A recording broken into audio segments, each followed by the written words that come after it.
I am Teacher P.J. Hello. Tell us about your kiddos.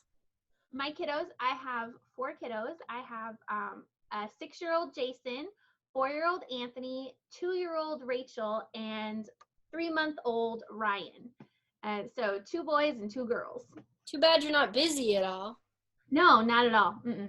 Nope. And you said you've been working with VipKid about a month? About a month, a little over a month. Okay. And loving it, loving every minute so far. Why do you love it? It's just I get to touch outside. It gets me outside of my little world. Mm-hmm.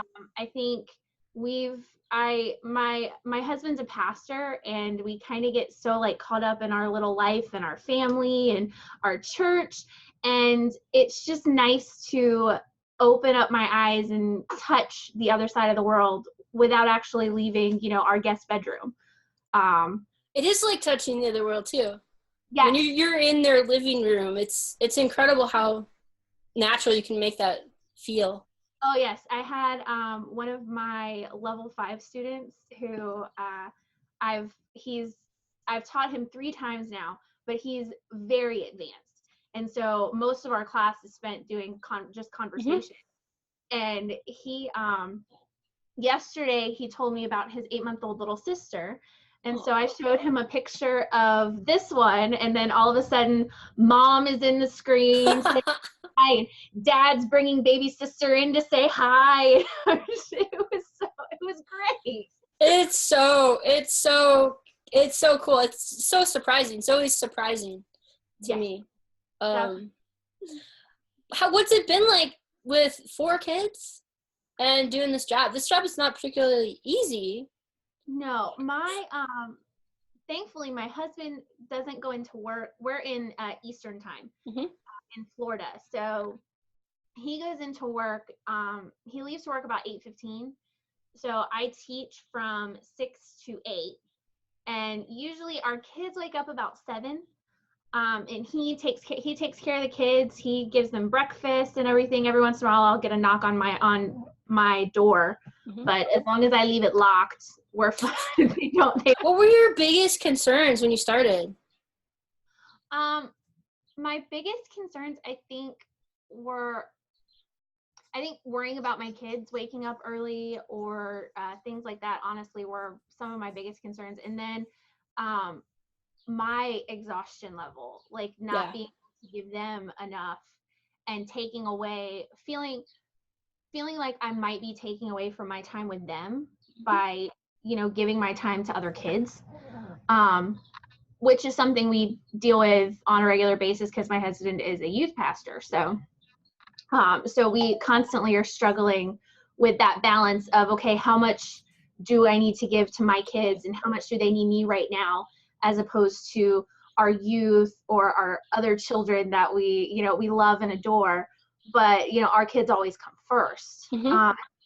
That's been my biggest concern, is making sure that I'm still giving them the same mommy that they've always had, which for the first couple of weeks, mommy didn't happen.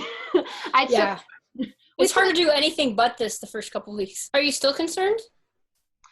Not as much, because my body has adjusted to wake earlier, and I make sure making sure that I'm going to bed on time, so that I can wake up on time.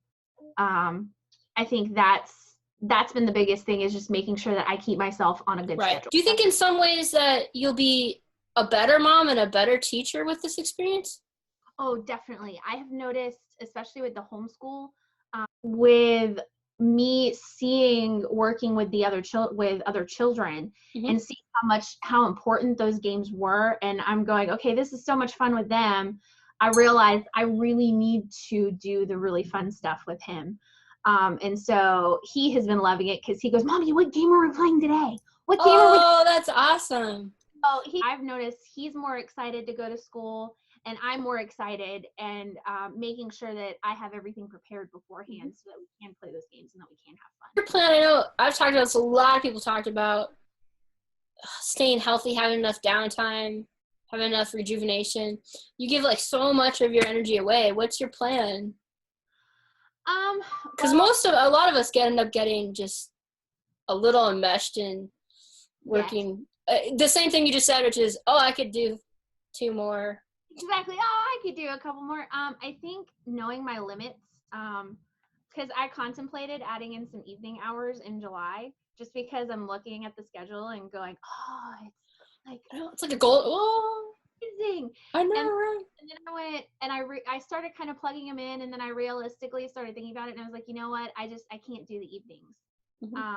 Realistically, for me to sleep and for me to make sure that I'm giving that time to my children and my husband, mm-hmm. on top of that, like that night at night, that has to be our family time. That has to be our time to be together. And if I'm sitting here thinking, okay, I've got a class at 9:00, I've got to get ready for, thinking about all those things, then I'm not 100% there with them, when I'm with them. And so I think knowing my limits.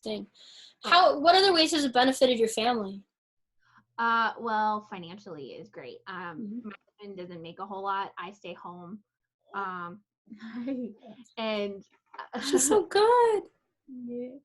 And so it's made staying home a lot easier, as far as we really needed that little bit of extra. Mm-hmm. And I'm not making a whole lot. I mean, I'll make I think I'm making a little under $500 this month, but that's significant though. That's significant. Huge. It's a huge difference.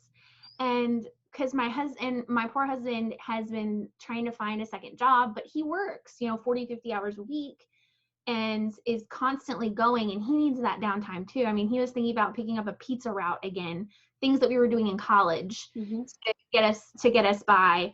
And this, just a friend of mine who is also a pastor's wife was posting about it, and I was just like, what is this? I need to know what this is. This is amazingness. Yes. So he doesn't have to get a part-time job now? He does not have to get a part-time job now. That's got to be great for you guys. I mean, because I know that when someone's so busy, I mean, how do you spend quality time with dad and with your husband? Yes. What advice would you give teachers at, like, day one, they've got kids? Don't panic and have fun. Just relax and have fun. If you don't get through all the slides on that first class, it's okay.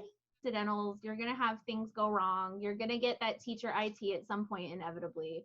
But just roll with it and be okay. Anything else you want to tell everybody? I think it's going to be so great for them to hear what you have to say, and it'll be fun for everybody to meet you. Just have fun. This is the most, I think it's a hard job mentally preparing and that kind of thing, but just having fun in classes. Like, I know everyone posts, I see on Facebook and the forums and stuff a lot, people posting, I've got a trial coming up and I don't know what to do, and it says this and it says this, and just relax and have a good time. Have a blast. If you can laugh and you can make the kids laugh, you're doing it. You're doing what you should, and they're learning, and you're teaching and having fun doing it. This job came at such a perfect time for us. It really did. And I fully believe there was intention behind that. So I hear that a lot. I think that's true of my own story, but I hear that more oftentimes than not, that this was almost like a miniature miracle in a lot of people's lives. Really, it was.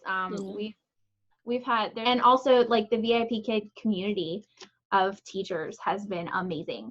It's such an amazing community. Supporting each other and loving on each other and saying, hey, yeah, you got a 2-apple, whatever, roll it on. Forget about it. You're still a great teacher, even if you weren't a great teacher for them.